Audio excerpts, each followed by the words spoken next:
આર્થિક સંકળામણના કારણે વધુ એક નવયુવાનનો આપઘાત. પાલનપુર વિસ્તારમાં રામદેવ સોસાયટીમાં રહેતા યુવકે કર્યો આપઘાત.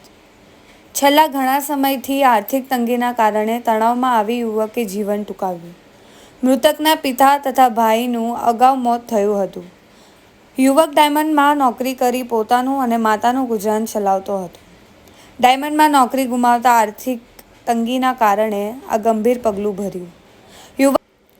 યુવાન પુત્રનું મોત થતાં પોતાનો એકમાત્ર સહારો ગુમાવતા માતા ભારે શોકમાં છે.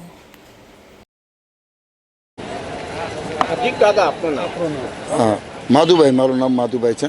માધુભાઈ, કઈ જગ્યાએ રહેવાનું અને અત્યારે સિવિલમાં શાના માટે આવવું પડ્યું? હું અત્યારે પાલનપુર પાટિયા રામદેવનગરમાં રહું છું. સિવિલમાં અમારા એક સંબંધી છે સંજયભાઈ કરીને, તેણે સુસાઇડ કરી લીધેલ છે. એના માટે અહીંયા સિવિલમાં આવ્યા છે. એમની ઉંમર કેટલી છે, શું કરતા હતા?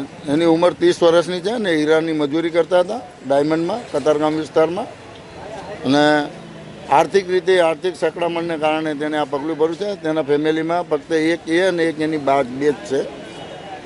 આગળ એના પરિવારમાં કોણ કોણ હતા, શું કહે?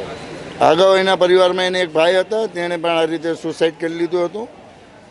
અને એના ફાધરને કેન્સર હતું, કેન્સરના હિસાબે તેઓ ડેથ થઈ ગયું છે. અત્યારે પરિવારમાં એને એક મધર જ છે, બીજું કોઈ નથી. હા, આર્થિક પરિસ્થિતિને કારણે આ સુસાઇડ કરવામાં આવેલું છે. હવે એના મેસેજમાં તો એવું છે કે ગવર્મેન્ટ કંઈક હવે આ લોકોને આવવાને કંઈક સહાય કરે કે ભાઈ આવી રીતના અને કંઈક કામ ધંધા માટે કંઈક રોજગારી માટેનું કંઈક વિચારે તો સારું છે. કારણ કે નહીં તો આવા તો બનાવ અવારનવાર બનતા જ રહેશે. અત્યારે કારની મોંઘવારીના હિસાબે આર્થિક પરિસ્થિતિને લીધે માણસો હેરાન થાય છે. એના માટે ગવર્મેન્ટ થોડુંક વિચારે તો સારું છે. હા, હીરાગ્રસ્ત હતા.